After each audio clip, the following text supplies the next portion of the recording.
It's a cold and drizzly December evening in Burntwood, but this team aren't put off by the weather. They've got birds to ring, and thanks to technology, they're able to track them even in the dark. What we did was we recognised the importance of not just daytime surveys but nighttime as well, and trying to help landowners understand what's on their fields at night, and actually we were able to provide more accurate data than we've ever done before.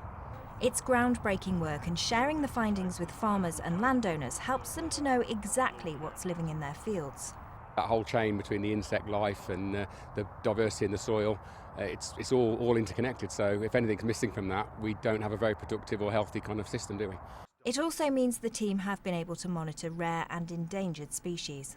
It's unlocking a part of the countryside and a time of the day that really hasn't been explored before. So the work that we're doing is opening up the nocturnal environment. It's really helping us inform our science.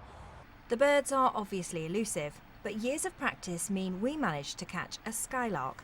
The next step is carefully ringing the bird and health checks. And thanks to this thermal imaging technology, the team here have been able to ring more free-flying birds than ever before. Now they've been recognised with an award from the British Trust for Ornithology. They're hoping more people will follow them in using the technology.